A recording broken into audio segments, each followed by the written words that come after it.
have to accept that all your excuses are lies. They are lies, all of them. Think about the things that you tell yourself, the lies you use to rationalize taking the easy road. Taking the easy road and leaving discipline behind. Think about them. Always something there to build a case on why you can't move on, why you can't grow to the next level, why you can't begin to manifest your greatness, why you can't begin to live life on your terms. Always something there to block you, to keep you where you are, and keep you from beginning to develop your true greatness. Always some fear. How do we handle it? And I'm saying that if you've been hiding out behind but, if you've been using the fact that you don't have enough money or you don't have the education, take it head on. Go get the education. You don't have time. That's a lie. You don't have support. That's a lie. You don't know the best way. Or you're too old, or you're too young. Of course you're too old or too young. Lie. And there's you're too busy. Sure you are. That's a lie. And you're too tired, or you're too sore, or you're just plain not feeling it. Lies, lies, lies. And the list goes on and on and on. And it doesn't stop if you don't make it stop. What happens is about the same. You might put that in parentheses here. Same. What people do, that's what's different. Everything can happen. Anything can happen. But it's not the happenings. It's what you do about it. Somebody says, yeah, but you don't understand the disappointments I've had.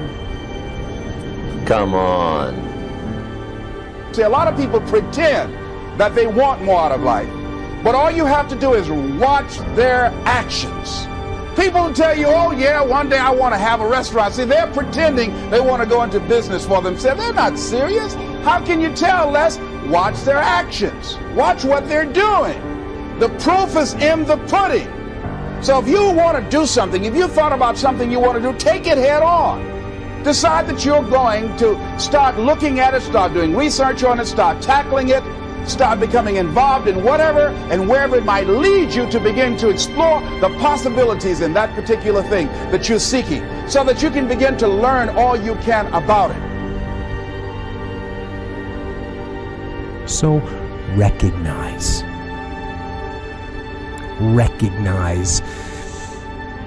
the excuses are not valid. They aren't. They're trumped up. They're conjured up. They're fabricated. They're lies. And how do you stop the lies? You stop the lies with the truth. The truth. The truth will set you free. The truth will stand, and the truth will deliver you from procrastination and laziness and the downward spiral that comes with a lack of discipline. So don't believe the lies, believe the truth. And the truth is, you have time. You have the skill, you have the knowledge and the support and the willpower and the discipline to get it done.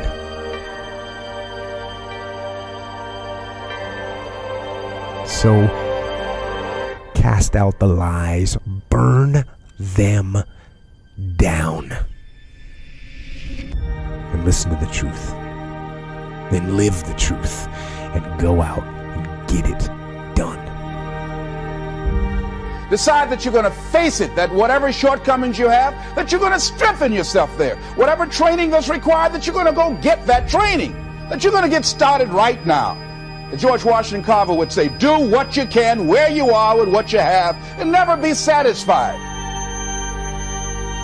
Always strive to be more than that which you are. Yeah, don't get satisfied with yourself. Always know that wherever you are, you can enjoy more, that you deserve more. Most of us go through life pretending that we're satisfied where we are, pretending that everything is okay, pretending that we don't have any special goals or ambitions or desires, when really deep down inside we do really want more. But most people, you know what they do? Most people go through life quietly and safely, tiptoeing to an early grave. Find out what it is you want and go after it as if your life depends on it. Why? Because it does.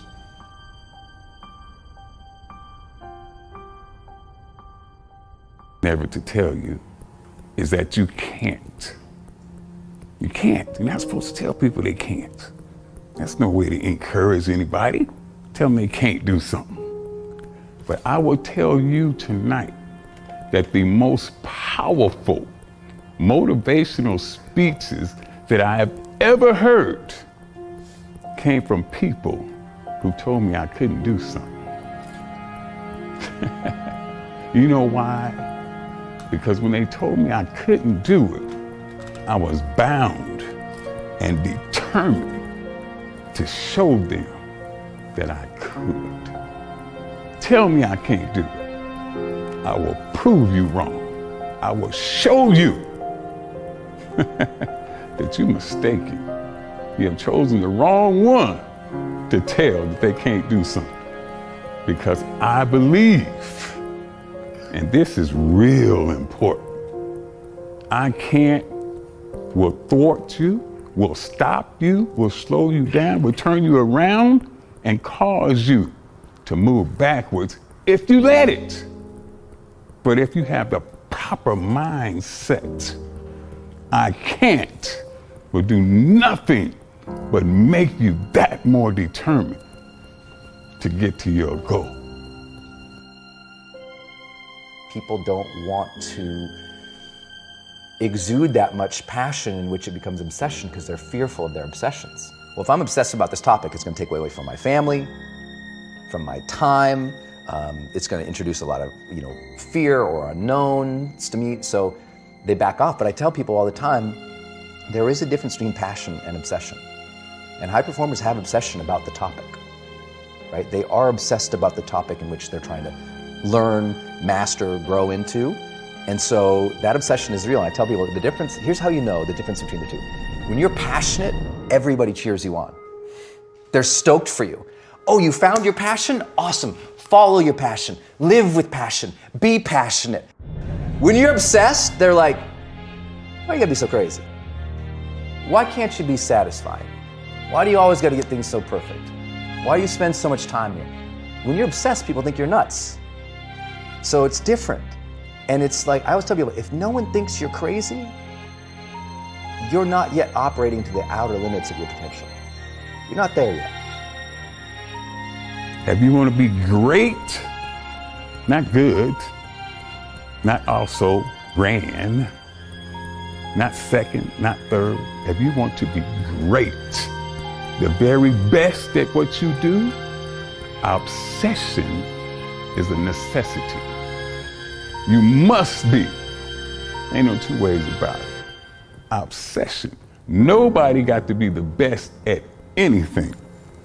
I don't care if you flip pancakes, you sweep porches, you wash dishes, you bust tables. If you're the very best at it, you are obsessed about it. And obsessed about it means you slept and you dreamed and you ate that. I will be the very best at what I do. I am determined to be the very best at what I am. And nobody can tell me that I can't do it because I am obsessed. Somebody in your life should say, man, you really care about this in like a crazy way. And when you get there, you know you found your thing. And not everybody finds that. Question the impossible. The greatest achievements of mankind were made by people who questioned impossible. The Wright brothers. Oh, you can't fly, there's no way. They were supposed to fly, we'd be born with wings. Christopher Columbus. The world is flat, Chris, the world is flat. And at that time, it was accepted by everyone to be true. Question what people call impossible. 4 million miles was the limit. No way possible. I don't care what color you know, no way possible. You're gonna run a mile in under 4 minutes. It just can't be done.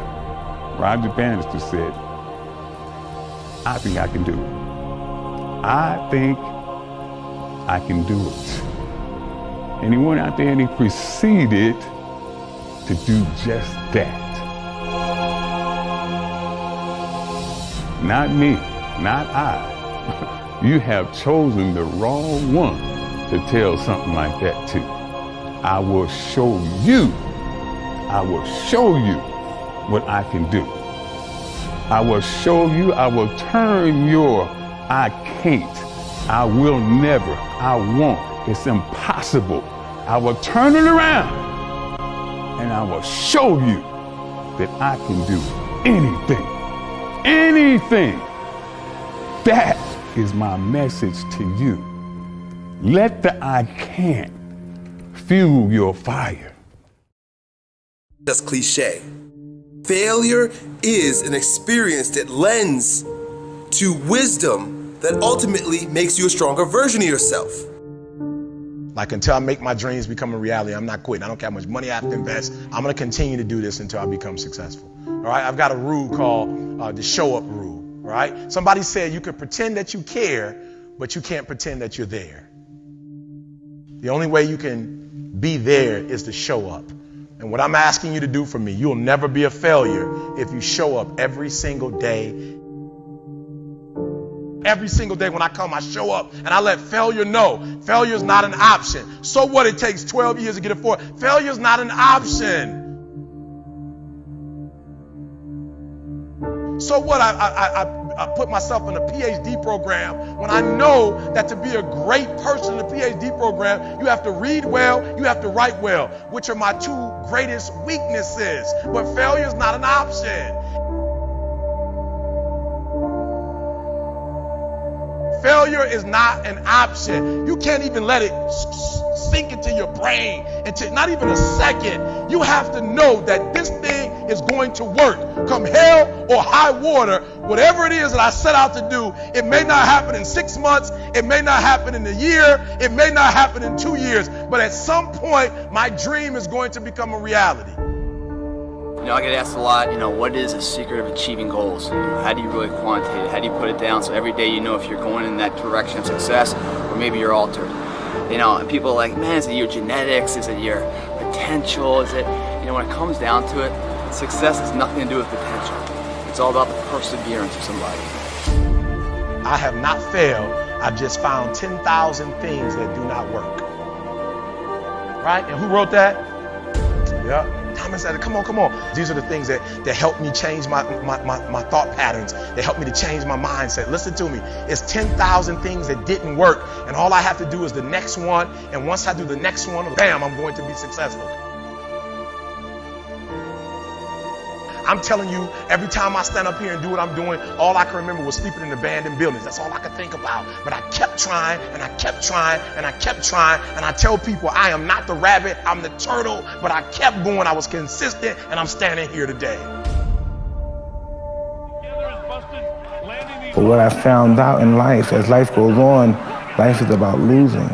As we get older, we lose our hair, we lose our teeth, we lose our mothers, our fathers, our sisters, and but it's the ones who overcome, they're lost in life and could shun away adversity and always willing to fight it. Every particular moment in life are the ones that are able to transcend and be able to spread the word to other people who's in that same particular genre as they are.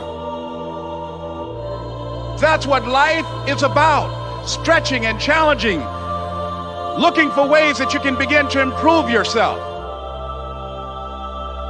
You could turn anything in life into something if you just keep showing up.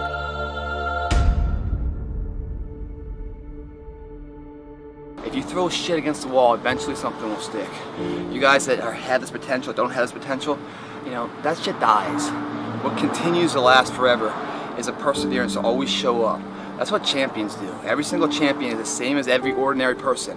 The only differential is that they show up to the event every single day. They see failure as a learning curve. They welcome failure. You learn more from failure than you ever will from success. So showing up and getting knocked on your ass, finding intestinal fortitude, stand back up and re-face that endeavor is going to be the overriding factor that makes a difference. Everything you do to the best of your ability. It doesn't matter what you're doing, it's the fact that you're doing it, so therefore it means something to you. It doesn't matter what you're born with, it doesn't matter your potential, how much, the silver spoon of money you have, all of that can be attained if you show up and you're willing to risk failure for success.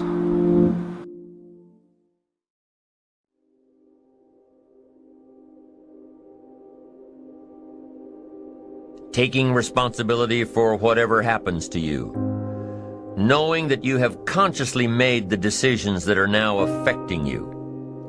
Knowing that what is happening now, today, is the direct result of your activity, what you did yesterday. Self-reliance means counting on yourself, trusting yourself, being confident with yourself, being responsible to yourself, trusting your own instincts. Trusting the conclusions that you have developed from your study of experiences and philosophies, taking the credit that is due you, learning from the mistakes that you have made. We hold on to this story that we kind of fabricate, we build in our lives that, about certain things, and that story is basically an excuse and a reason about why certain things didn't happen, why you weren't able to accomplish or do this.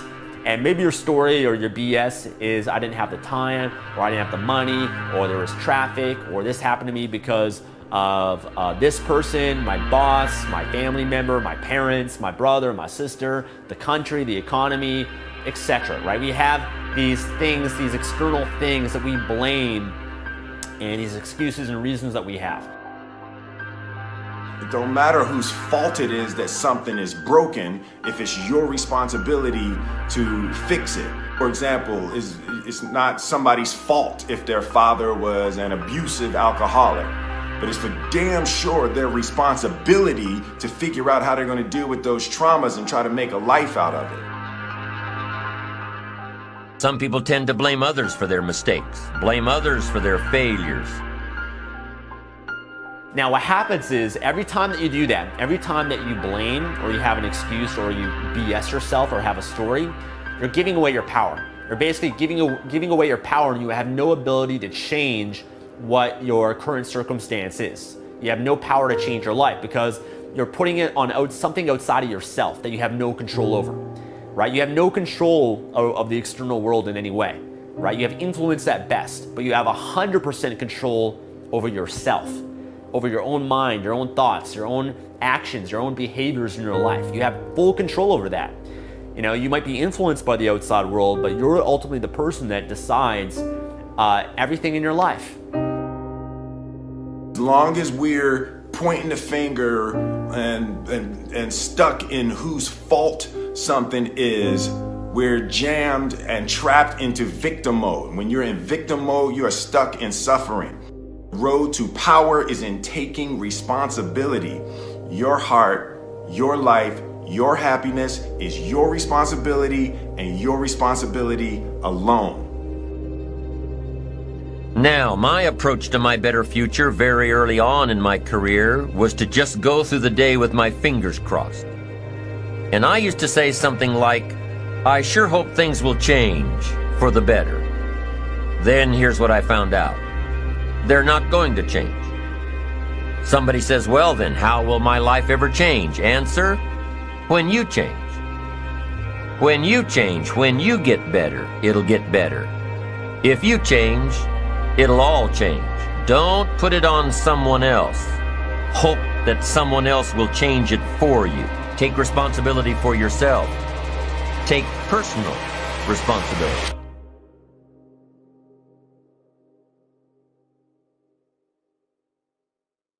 To try to figure out what you're about, and you change. At 26, you're all about the hustle, you're gonna be a billionaire, this and that, and then you go to the bar one night and you fall in love. and it changes what you care about, right? And then you have a child, and then this happens, and then that happens. Things change. You just have to always consistently try to figure out what's driving you, and not because other people are watching, and not because that's what your dad wants, and not because that's what you said was gonna happen, and it doesn't look like it, and your family's gonna judge you. You just have to be as real with yourself as possible, and that is a very difficult struggle, but when you're not, you create enormous vulnerability and unhappiness. Truthful conversations redeem people. Because if you come to a clinical psychologist whose worth is salt, you have a truthful conversation. The conversation is, well, here's what's wrong with my life, and here's what caused it. You know, maybe it takes a year to have that conversation, and here's how it might be fixed. Here's what a beneficial future might look like. And so it's a completely honest conversation if it's working well. And all that's happening in the conversation is that the two people involved are trying to make things better. That's the goal. Let's see if we can have a conversation that will make things better. I think one of the factors in the resistance to these ideas of discipline and of taking responsibility for yourself is people recognizing that they're not doing that in their own lives, and they get upset, and instead of looking internally, they try to attack the thing that's upsetting them.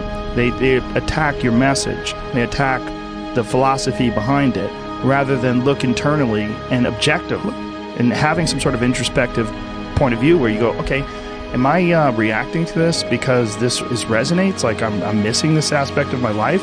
Does this diminish me?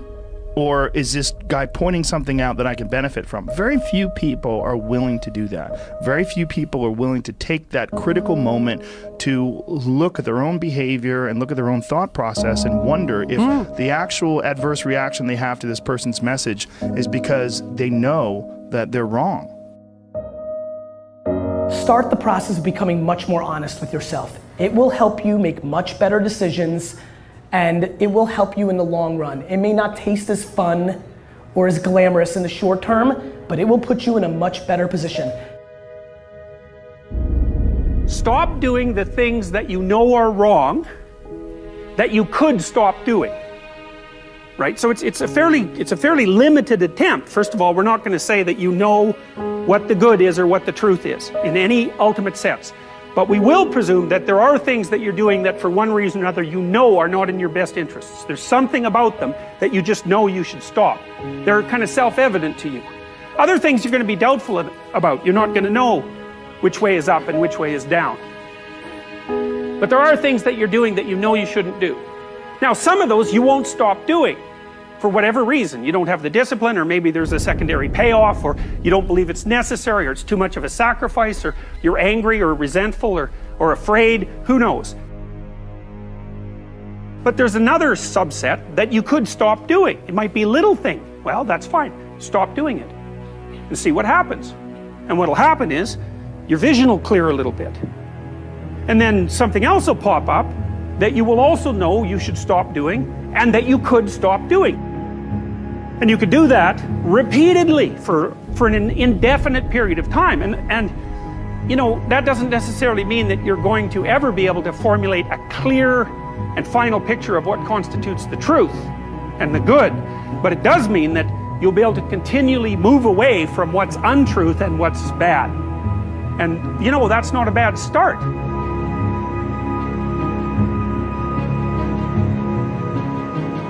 Discipline, it does start with waking up early. It really does. But that is just the beginning. Discipline is the root of all good qualities.